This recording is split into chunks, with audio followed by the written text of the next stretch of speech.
I was just sitting here thinking, there was some guy can't remember his name. He does a joke about the Peloponnesian War, and I've never been a history buff. I've started looking into history in the last, I don't know, maybe 10 years, but I hated it in school. It's just I didn't want to listen to names and stuff like that. It's like names and dates, and it was like, I might as well be reading the Bible with the names and dates, the numbers or whatever it is that tells about the the order of people that were born. It was like, oh, give me a break with this.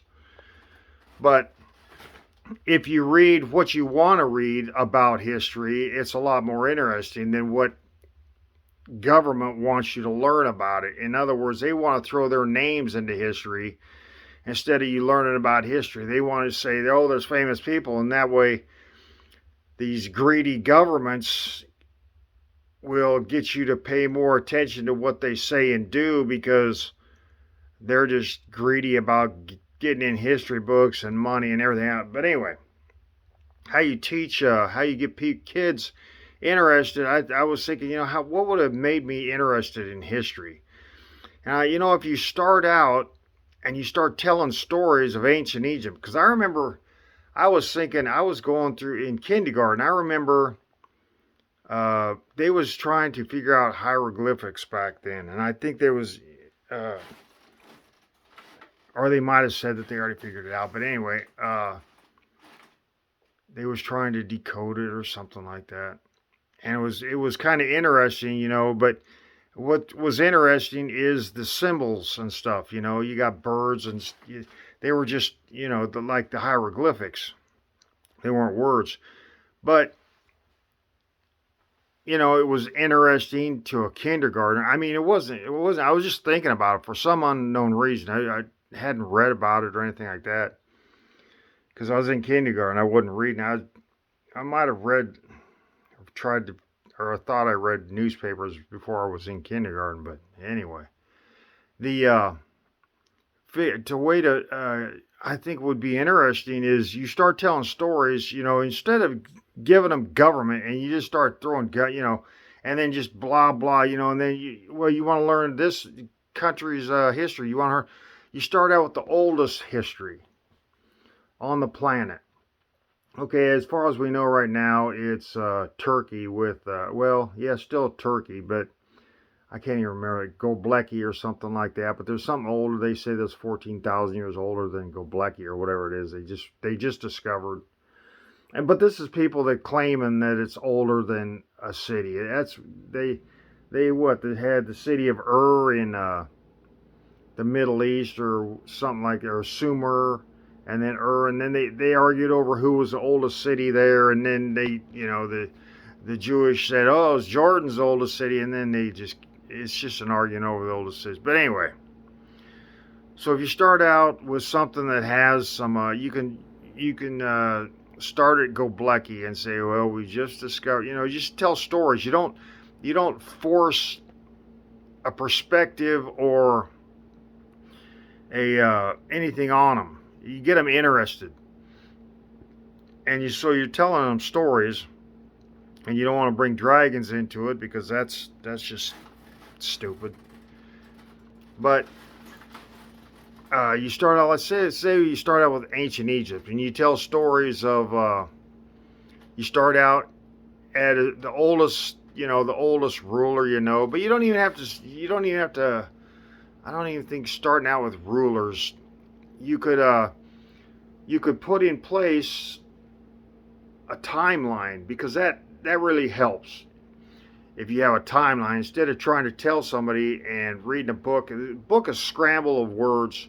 But if you have a timeline, a chart with a timeline and the names of who ruled and how the dating was, and the kids would go, and then you take the timeline all the way up to now, because they'll see the zero date, and then you take the timeline up to there, and you can start out with well, no, maybe you should have all the stuff in there as much. I don't know.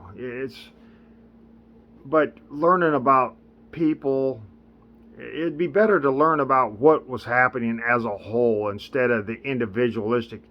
Let them learn the individualistics on their own. If they would say, "Oh, gee, I wonder who was causing all the problems in this time when this happened," and then they could look up a ruler or whoever, and then that would be what caused their interest. But if you try to just throw names and dates at people, that is the most boring crap on the planet.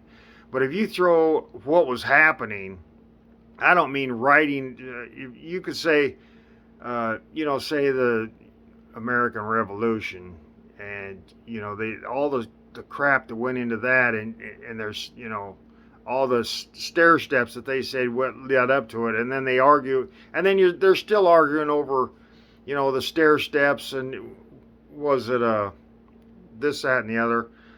But if you just give an overview, and then as they progress through grades up to high school grade, they're getting more technical. You're getting more technical, but you start out, you don't give them all the other stuff in the timeline. You start out with the oldest stuff, and you just give them stories, and you progress through the stories into, I don't know, maybe Egypt they learn from kindergarten through. I mean, it's not necessary to learn, but it gets them interested in history, and they don't have to be tested on, but you could just give them stories on it, and say, you can give them tests that don't mean anything just to see if they're learning. It's just a test of learning instead of the ABCs. You can the story time. Instead of reading them a scramble of books, you give them a story. It doesn't have to be. Well,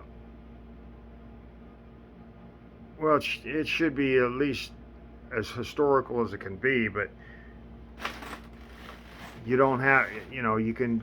I don't know how you tell a story. It'd be like telling a nighttime story to try to get them to go to sleep. Instead of well, this guy ruled this year, and then this was written. You don't do that. You just like maybe I'm not even that aware of what Egypt was, but you start out, you're just telling them stories. That's what I'm thinking, and then you progress through the grades, and you go into Greece, maybe grades 2 through 5 or Greece, and then you go to Rome, which would be grades 6 through 8, and then you get into after Rome, that it's all the things that happen all in the world. You don't just teach Rome, you don't just teach Greece, you teach the basically ruling country, and then what all the other countries, and then they're more apt to learn or be interested in history if they learn it on their own, instead of you just slamming dates and names of a bunch of goonberry guys that were basically tyrants. I mean, because basically that's what leadership is somebody wanting to take over. That's what I was thinking of the Peloponnesian War. It's whoever they. Now I can't even remember the name of the people that helped out Sparta. There were so many wars where Sparta and Athens fought, the Corinthian, and I was just reading, it's all these wars, and it's just Sparta and Athens trying to take over control of Greece, of the city-states, because it had to be. Athens was supposedly a democracy, so in other words, you could say they were socialists, and they probably had one person they voted for, and the other guy that was able to be voted for was just, probably downtrodden by the ruling class and everything else, and somebody tried to jump up there. And Sparta was like, they were apparently a bunch of tyrants. They ruled with tyranny, because it could possibly be that if they came into power because they seen somebody else trying to take control of Greece. Maybe Athens was. Haven't really studied Greece, but maybe that's where tyranny came from, is seeing somebody else trying to take over, and then you just had to develop as basically a militant group or or a force group to take over them, somebody else taking control, and then you end up in control and you don't know anything about anything, and you gain control through tyranny, so you just reign through tyranny. And I'm guessing that's where tyranny came from. And so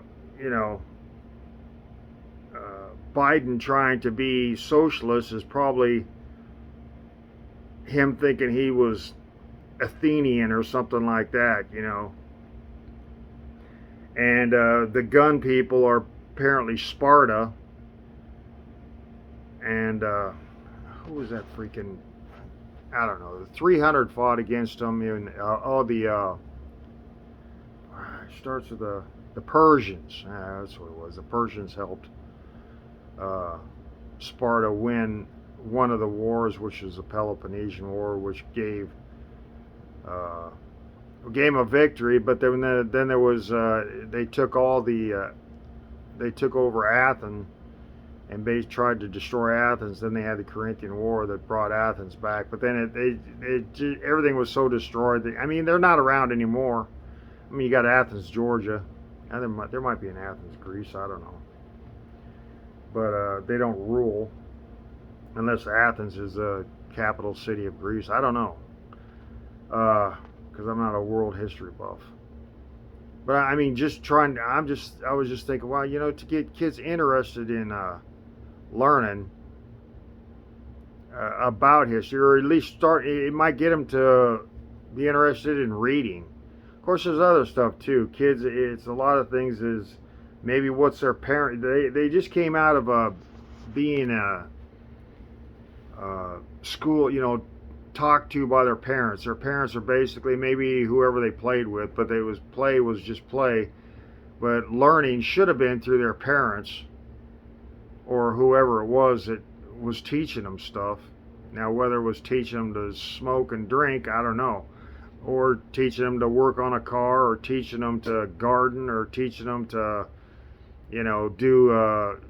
do the books. Maybe it depends on probably what their parents was like, gave them some insight into adulthood, and that inspired the kid to follow that path. And so it's basically you're going to have to get more, not thought control, but you're going to have more ability to catch the interest of kids, to pull them away from what their parents, whether it was drinking or, there's nothing working on a car, there's nothing wrong with gardening, nothing wrong with doing books. And maybe teachers don't ask what, of course, that's kind of going into private, and parents might well say, well, I don't want the teachers to know all we taught our kid to do was smoke and drink, and I used to take my kid out gardening when he was 4 years old, and then he went into preschool, and then then the school took over, and you teach them at that young age, and they're going to remember doing that, and they might reflect back on it. So you're going to have to find a way to not destroy that memory, but make, because you're trying to form them to be part of society, but you don't want to destroy their ability to remember stuff. Of course, some kids might have been beaten and that's all they knew, and they was glad to get away and whatever.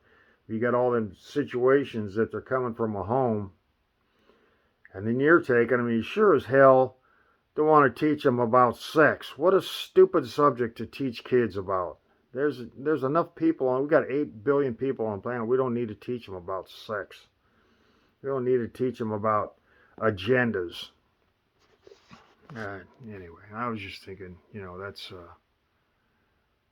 that's a way to start out history, because I don't think they didn't start history, I don't think, until like, what, 4th grade? You had to read and stuff, and then they just start jamming. I think that's my downfall, is when I started hitting 4th grade and they just threw dates and names at me, and it was like, man, this is not interesting at all. Why are they just it was just a scramble of stupid as far as I was concerned. It didn't make it interesting. It was just stuff you had to memorize to pass school. It was stupid. It's still stupid as far as I'm concerned. It should be history should be something that okay, it's there, and you can take an interest in it, but it's not necessary. I mean, it's okay. It's you got a government, but I mean, look what they're doing now. They're trying to change the history, and it's freaking it's this is stupid. The whole problem with this planet is government. Government screws up everything because uh, they're like Athens and Sparta, always battling. There's always somebody trying to take over control of what they say should be taken control of by them, their way. But they just came up like say tyrants like Sparta to take over to stop somebody from taking over, and that's all it was. And then they got in control and realized or didn't realize that they were tyrants. So, anyway.